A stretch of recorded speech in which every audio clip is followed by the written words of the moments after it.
شام جو ایک زمانے میں تہذیبوں کا مرکز تھا، آج جنگ، تباہی اور دکھوں کا گہوارہ بن چکا ہے۔ دوستو، یہ کہانی ہے اسد خاندان کی، جنہوں نے حکومت میں آ کر شام کی تقدیر کو بدل ڈالا، لیکن ان کا انجام بھی کسی ڈرامے سے کم نہیں۔ آئیے شام کی اس حیران کن کہانی کو آسان اور دلچسپ انداز میں سمجھتے ہیں۔ دوستو، یہ بات ہے 1970 کی، جب حافظ الاسد نام کے ایک ملٹری آفیسر نے حکومت کو ہلا کر رکھ دیا۔ انہوں نے ملٹری کے ذریعے اقتدار پر قبضہ کیا۔ حافظ نے بڑی چالاکی سے اپنی پارٹی بیس پارٹی کو شام میں اتنا مضبوط کر دیا کہ کوئی ان کے سامنے ٹک نہیں سکتا تھا۔ دوستو، شام میں ہر طرف ان کا راج تھا، لیکن یہ راج عوام کی خوشیوں کی قیمت پر آیا۔ جو ان سے اختلاف کرتا، اس سے خاموش کر دیا جاتا، وہ بھی ہمیشہ کے لیے۔ لوگوں کے پاس کوئی آزادی نہیں تھی، نہ وہ اپنی مرضی سے بول سکتے تھے، نہ سن سکتے تھے، اور نہ ہی کہیں جا سکتے تھے۔ لیکن حافظ نے کچھ ترقیاتی کام بھی کیے، جیسے سڑکیں بنائی اور شہر بہتر کیے۔ لیکن سن 2000 میں جب حافظ الاسد دنیا چھوڑ گئے، ان کے بیٹے بشار الاسد کو گدی پر بٹھا دیا گیا۔ بشار الاسد ایک ڈاکٹر تھے اور لوگوں کو امید تھی کہ یہ بندہ حالات بدل دے گا۔ شروع میں لگتا تھا کہ وہ کچھ ریفارمز کریں گے، لیکن جلد ہی لوگوں کو سمجھ آ گیا کہ یہ شخص تو اپنے باپ سے بھی زیادہ ظالم ہے، اور پھر سب امیدیں دھری کی دھری رہ گئیں۔ دوستو، بشار الاسد نے اپنے والد کی طرح ہی حکومت چلائی، جہاں آزادی کا کوئی وجود نہ تھا۔ 2011 میں جب عرب سپرنگ نے کئی ملکوں میں تبدیلی لائی، تو شام میں بھی کچھ لوگ جا گئے۔ لوگ سڑکوں پر نکلے اور اپنے حقوق کے لیے آواز بلند کی۔ لیکن بشار الاسد نے ان پروٹیسٹ کو دبانے کے لیے آئرن ہینڈ کا استعمال کیا۔ یہ سب دیکھ کر شام کے اندرونی حالات بگڑنے لگے۔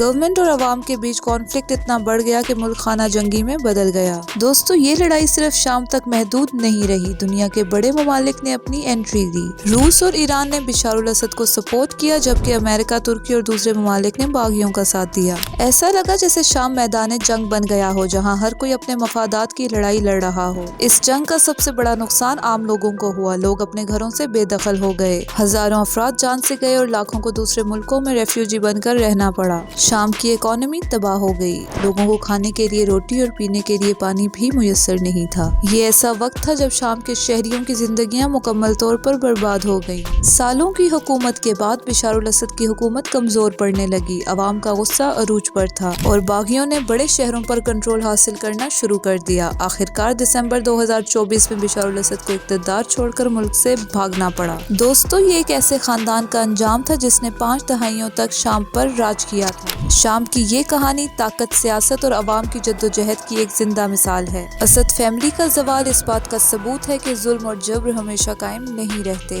آج شام کے لوگ تباہی کے بعد دوبارہ اٹھنے کی کوشش کر رہے ہیں۔ امید ہے یہ ملک ایک دن پھر امن کی طرف لوٹے گا۔ شام کی یہ کہانی ہمیں سکھاتی ہے کہ عوام کی طاقت کبھی بھی چھوٹی نہیں ہوتی۔ آج کی ویڈیو کے لیے اتنا ہی۔ اگر ویڈیو پسند آئے تو ویڈیو کو لائک کریں، چینل کو سبسکرائب کریں اور بیل آئیکن کو پریس کرنا نہیں بھولیے گا۔ شکریہ۔